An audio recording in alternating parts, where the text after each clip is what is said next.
Assalamualaikum warahmatullahi wabarakatuh. Saya Sinta Nurhayanti, NIM 175221073, kelas akuntansi syariah C.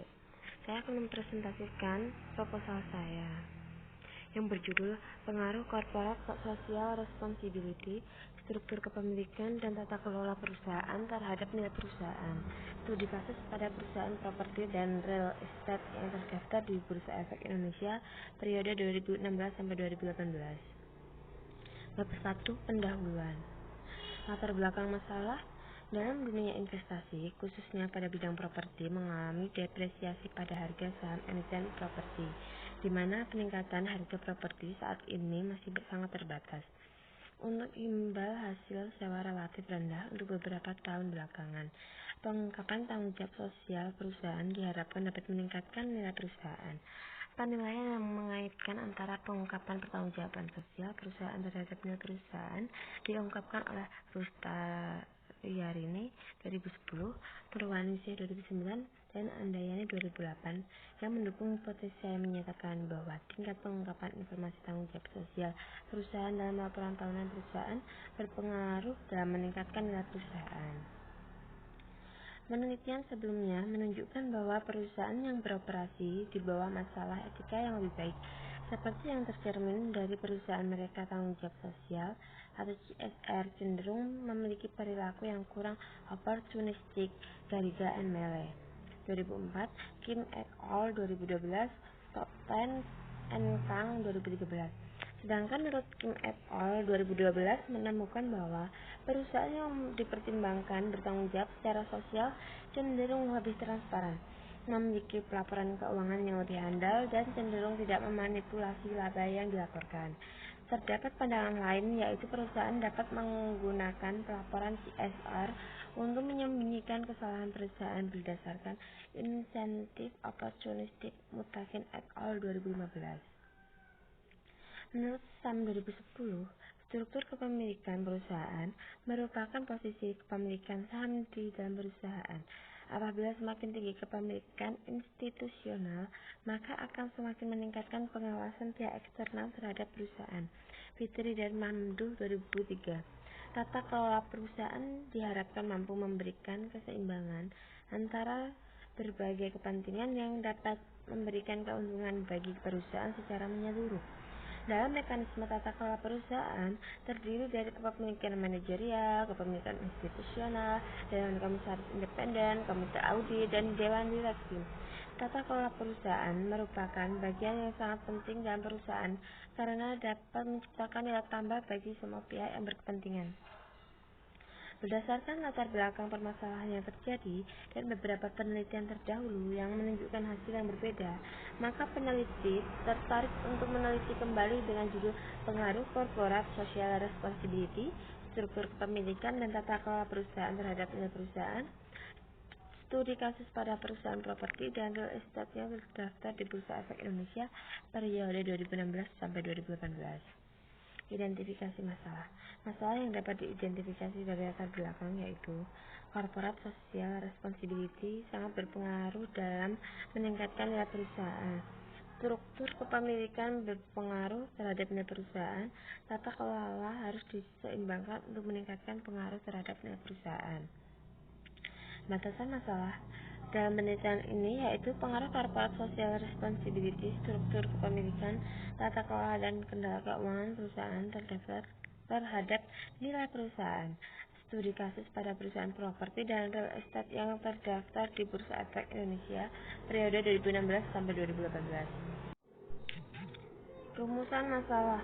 Berdasarkan uraian belakang yang telah dikemukakan di atas, maka penulis merumuskan masalah. 1. Apakah corporate social responsibility berpengaruh terhadap nilai perusahaan pada perusahaan properti dan real estate yang terdaftar di Bursa Efek Indonesia periode 2016 sampai 2018? Apakah struktur kepemilikan berpengaruh terhadap nilai perusahaan pada perusahaan properti dan real estate yang terdaftar di Bursa Efek Indonesia periode 2016 sampai 2018?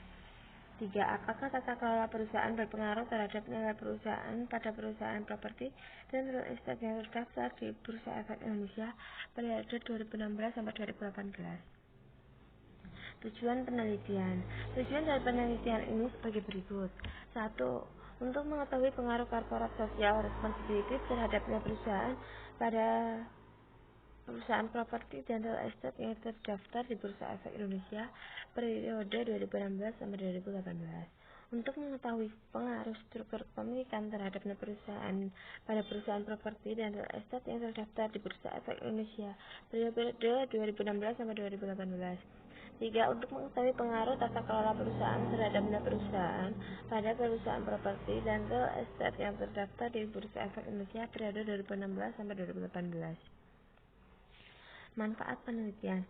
Berdasarkan latar belakang, rumusan masalah dan tujuan penelitian, diharapkan bahwa penelitian ini bermanfaat antara lain. 1. Manfaat teoritis. Penelitian ini diharapkan dapat menambah pengetahuan, gambaran, dan wawasan di bidang keuangan, khususnya mengenai corporate social responsibility, struktur kepemilikan, dan tata kelola perusahaan. Selain itu, penelitian ini dapat dijadikan referensi untuk penelitian selanjutnya agar menjadi lebih menarik. 2. Manfaat praktis. Penelitian ini diharapkan mampu memberikan informasi kepada manajemen perusahaan mengenai corporate social responsibility, struktur kepemilikan, dan tata kelola perusahaan sebagai masukan yang dapat dijadikan sebagai tolak ukur dalam menyusun suatu nilai perusahaan di masa mendatang. Bab 2. Landasan teori. Kajian teori. 1. Agensi teori. Menurut Jensen dan Mickling 2016, 81 menyatakan bahwa hubungan keagenan adalah sebuah kontrak antara manajer atau agen dengan investor atau prinsipal. Manajer merupakan pihak yang dikontrak oleh pemegang saham untuk bekerja dengan kepentingan pemegang saham. Menurut Al-Horny 2009, dalam Primasari 2011, prinsip utama dari teori keagenan karena adanya hubungan kerja antara pihak yang memberi wewenang, yaitu pemegang saham, dengan pihak yang menerima wewenang, yaitu manajer, dalam bentuk kerjasama. 2. Teori stakeholder. Menurut Firman 1984, mendefinisikan teori stakeholder sebagai kelompok atau individu yang dapat mempengaruhi dan atau dipengaruhi oleh suatu pencapaian tujuan tertentu. 3. Teori legitimasi. Teori legitimasi berfokus pada interaksi antara perusahaan dan masyarakat. Menurut Dowling dan Prefer dalam Ghazali dan Choueiri 2007, legitimasi adalah hal yang penting bagi organisasi, batasan-batasan yang ditekankan oleh norma-norma dan nilai-nilai sosial, dan reaksi terhadap batasan tersebut mendorong pentingnya analisis perilaku organisasi dengan memperhatikan lingkungan. 4. Teori sinyal.